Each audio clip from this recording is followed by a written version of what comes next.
Imagine un souper où ta voisine, avec les meilleures intentions du monde, te demande « Tu reprendras bien un petit peu de culpabilité ?»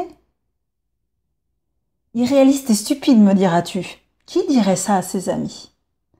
Pourtant, tu entends ce message tous les jours sans t'en apercevoir et ça t'handicape dans ton épanouissement, particulièrement si tu veux dépasser tes peurs. Voici pourquoi. Alors, je m'appelle Blandine de Maillard, là je suis en train de te lire un article que j'ai écrit, parce que l'écrit notamment c'est ma force, et tu vas voir, il me tient particulièrement à cœur parce que pour moi il reflète des choses qui dysfonctionnent dans notre société aujourd'hui, notamment dans notre manière d'envisager le développement personnel. On plonge dans l'article, c'est parti. Travailler sur soi ou le nouvel ordre moral. Travailler sur soi, on dirait que c'est un peu comme une crise d'épilepsie qui nous prend depuis 30 ans. Régulièrement, on s'agite et on s'affaire pour faire des choses pour notre développement personnel. Et entre les deux, on s'affaisse dans notre canapé à piller un sac de chips. Hashtag cohérence. Les hashtags, c'est des petites blagues que je fais ou des petites considérations que je rajoute, mais pour pas alourdir le texte, je mets ça sous forme de hashtag. Tu verras ça dans l'article écrit que je te mets en lien dans les commentaires. Le pire, c'est qu'on est passé de l'aspiration d'une vie meilleure à l'obligation de travailler sur soi. Puisque tout le monde peut le faire, chacun doit le faire. Hashtag glissement dangereux. Tu ne me crois pas? Alors, essaie la tirade suivante dans un souper entre amis. Moi, j'ai décidé d'arrêter de travailler sur moi. Écoute la réaction de tes amis. Je te garantis que tu vas pas être déçu du voyage. Hashtag en prendre plein la gueule. Hashtag moralisation suprême. Pourtant, comme le dit Mark Twain, à chaque fois que vous vous trouvez du même côté que la majorité, il est temps de prendre du recul et de réfléchir. Je l'adore ce Mark Twain. Travailler sur soi, une tendance récente inspirée par le libéralisme. Jusqu'à une période récente, travailler sur soi ne venait même pas à l'idée des gens. En fait, cette notion est très récente. Elle a pris son envol à partir des années 70-80, d'abord aux États-Unis, toujours en avance là-dessus. Puis elle s'est propagée aux autres pays occidentaux. Et quand je vais t'expliquer d'où ça vient, tu comprendras pourquoi les États-Unis étaient en avance. Comme expliqué dans le livre Du bien-être au marché du malaise, la société du développement personnel, je te mettrai le lien sous la vidéo, cette idée prend ses bases dans le libéralisme, comme par hasard. Finalement, un peu comme pour l'économie de marché et la libre concurrence qui est censée bénéficier à tous de manière équitable, on sait que c'est pas vraiment vrai, le développement personnel tel qu'il est envisagé aujourd'hui nous fait supposer d'emblée que tout le monde a les mêmes ressources, ou presque, et les mêmes leviers d'action. Hashtag je l'ai fait donc tu peux y arriver, hashtag exemplarité bidon. Ça suppose donc qu'on part à égalité et que ceux et celles qui n'y arrivent pas, c'est parce qu'ils ne veulent tout simplement pas assez, nous y compris. Hashtag quand on veut, on peut. Elles n'auraient donc que ce qu'elles méritent si elles n'y arrivent pas, encore plus si elles ne font rien, à nos yeux. Hashtag méritocratie.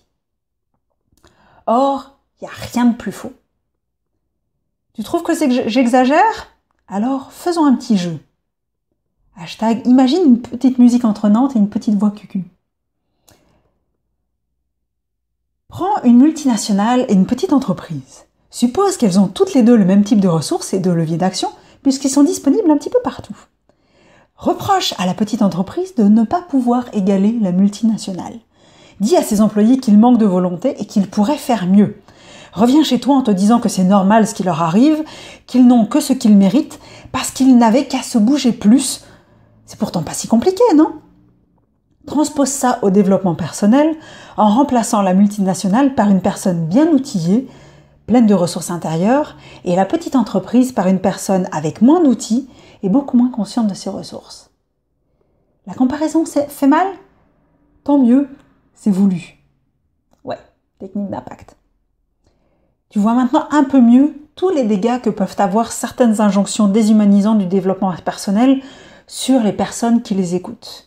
En particulier sur les personnes les plus vulnérables, voire fragiles, comme celles qui viennent d'un milieu carencé, que ce soit affectivement ou socialement, ainsi que les victimes d'agressions ou celles qui ont subi des traumatismes. Sachant que ça peut être aussi n'importe qui d'entre nous dans une passe difficile de sa vie. Donc en gros tout le monde. Travailler sur soi, une notion qui est absente de la nature. Personnellement, en ce qui concerne le modèle à copier, je pense qu'on se fourre le doigt dans l'œil jusqu'à l'omoplate. Hashtag anatomiquement impossible. Pour moi, la référence en matière d'adaptation optimale et mon point de comparaison favori, c'est la nature. En termes de sélection sans pitié, c'est le top. En termes de vie épanouie et de productivité durable aussi. Hashtag bonnet d'âne pour le libéralisme. Hashtag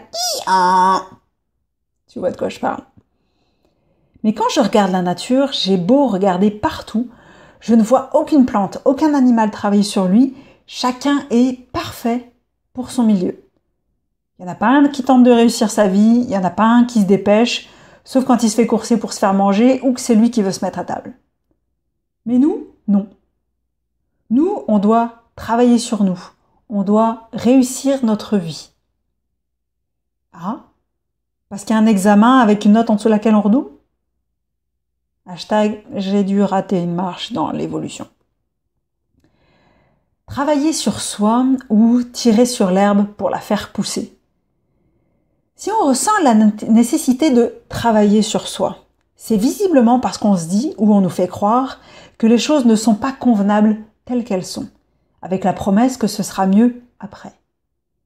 Et oui, c'est ça le but de toute cette agitation, être mieux après. Hashtag mais pas maintenant. Maintenant, ça n'est pas encore assez bien. Maintenant, je ne suis pas encore assez bien. Hashtag sous-entendu, hashtag oups. Et puis comme ça va rarement aussi vite que je voudrais, je force les choses et je tente d'accélérer le processus avec ma petite volonté musclée. Même si elle ne représente que 5% de mes pensées, même si les 95% restants sont de l'inconscient sur lesquels je n'ai pas de prise directe. Hashtag quand on veut on peut, hashtag pas si sûr. Autant ramer avec une paille, ça serait plus efficace finalement. Quand on fait ça, ça revient exactement à essayer de tirer sur l'herbe pour la faire pousser. Au mieux, c'est inefficace, ça pousse pas plus vite. Au pire, on détruit tout. Tu reprendras bien une coupe de champagne pour fêter ça.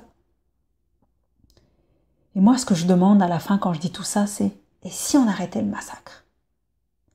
Alors, j'ai volontairement coupé cet article en deux, parce qu'il aurait pu être long, et je vois qu'au début, j'avais un ton peut-être qui pourrait être perçu comme moralisateur, parce que finalement, en fait, je crois que j'en ai ras-le-bol de cette moralisation. Donc moi, ce que je t'invite, dans les commentaires, d'ici à ce que je publie la prochaine partie de l'article le mois prochain, c'est de me dire qu'est-ce que ça te fait, toi, cette réflexion que j'ai eue dans la vidéo, qu'est-ce que ça provoque comme émotion chez toi, comme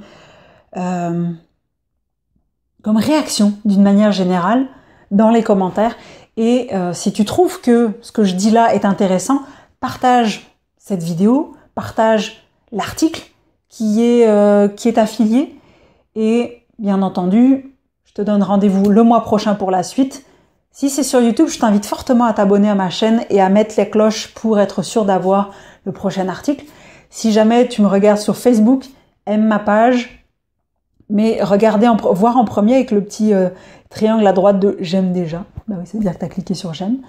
Parce que comme ça, on va pouvoir continuer la conversation. Et moi, ce qui m'intéresse, c'est autant le fait que tu sois d'accord que tu sois pas d'accord. Parce que là, on commence une vraie conversation. Donc, je te souhaite une belle journée. Je te souhaite de vraiment prendre soin de toi et prendre le temps de cette réflexion et de me la partager dans les commentaires. Et je te dis rendez-vous la prochaine fois pour la suite de cette réflexion que j'ai trouvée passionnante et qui finalement me soulage beaucoup de plein de pressions que je me mettais. Bye bye.